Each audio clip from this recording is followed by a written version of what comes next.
Good morning, students. Welcome back to the class 8 subject SS. As we will be discussing about the chapter number 3 of history, ruling the countryside.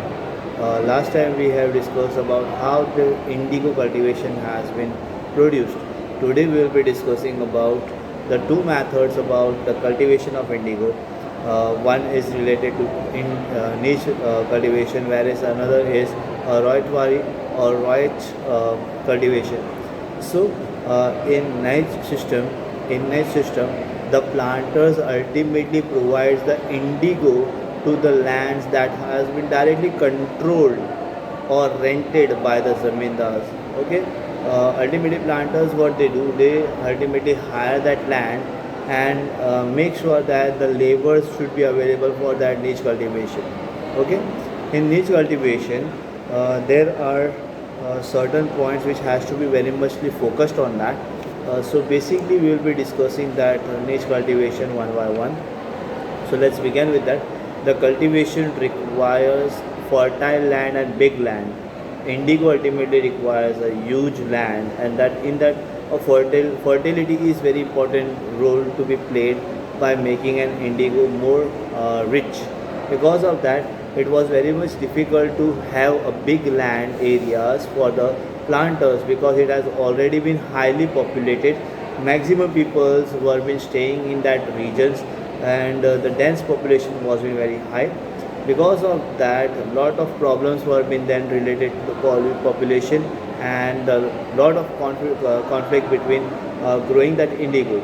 So niche cultivation was been requiring not only large scale money, but still requires plowers, bullocks, and investment on purchasing of raw materials.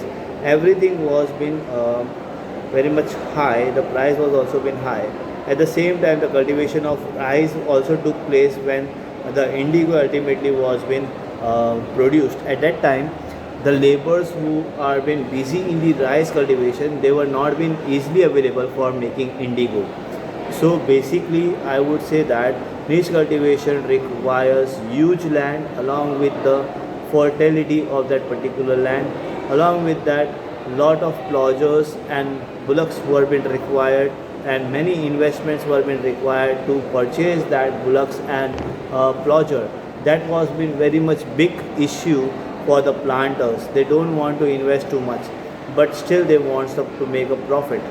Because of that, along with that, one more problem was been there, that the cultivation of rice also take place on the same time when the plowers were not been available for the indigo purpose. So they had to rent that particular thing, but still it is not been available because at the same time rice also been cultivated on another lands. Apart from that, it has been said that availability of labor is also been a big problem for the peasants. They are already engaged in the production of rice cultivation. At the same time, here still the production of indigo was only 25% of the land was being produced. So the alternative system was being introduced, that is known as Roit or Roitwari system. Or in this system, the planters force the Roits to sign a contract as a satta. It is been considered as agreement or satta. This satta was being signed by the villagemen heads. They were being pressured by the peasant planters, so that the villagemen, the village headman, is ultimately signing the signature, signing that particular contract on the behalf of the village. So at that time of signing that satta, at that moment itself, the planters provide the cash in advance to the for the purpose of growing indigo, as the planters provide them a low rate of interest for the production of indigo. Ultimately, the price of the indigo was too high, but still the price was been given very less, so that the Royds are ultimately not happy with that particular money given by the planters.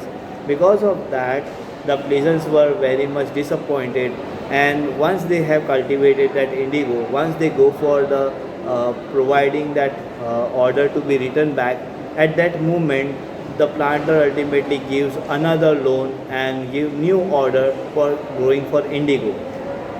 Because of that, The cycle of loan has never been ended, and indigo planters ultimately gets more benefit, but the Royals were facing huge problems. They were not being able to clear their loans itself. After the indigo harvesting, the lands could not be sowed for the long time for the rice purpose, because the indigo requires huge fertility, and because of that fertility, when removing that the roots from that particular land, the fertility of soil gets totally disturbed and reduced. So because of that, the rice cannot be grown. Okay, so indigo would be one of the thing which has not been worked for the pleasant people. Because of that, many people has started rebelling. That's why the topic considered as the Blue Rebellion and after. Uh, in March 1859, thousands of the Ryots in Bengal refused to grow indigo, and they started rebelling, spreading, and many Ryots refused to pay the rents to the planters and attacked the indigo factory. Many Ryot peoples ultimately have taken the advantage by attacking that particular region. In that, many planters were being bullied, and many lathias were being beaten up. Many people who have come for the collection purpose, they were also being beaten by the Ryot people. And we can say that it was being declared an issue which was being very much bigger and bigger. The government of British, they have think that if we do not do anything, then this riot can be extended more and more. So the government has set up the Indigo Commission to inquire the system of an indigo production. What happens in indigo? Why the people has started rebellion? Everything was being discussed in this matter. So basically, they decided the indigo cultivators cultivation was not profitable for the Royals, but it was more beneficial for the planter. So that's why they were refusing to produce the indigo. So the commission has finally decided that and ordered and given the judgment regarding the production of indigo. What they said, planters have made an agreement, you should complete that agreement first, and then later on if they force you, then you can refuse that proposal to increase or to make a manufacturing of indigo in future. After that, the revolution of indigo production was ultimately collapsed in Bengal, and planters were being shifted from the Bengal to Bihar, and in Bihar they have also doing the same thing which was being done in Bengal.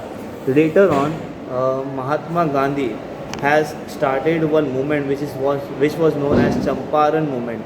This Champaran movement was been successful in 1917. Many indigo producers uh,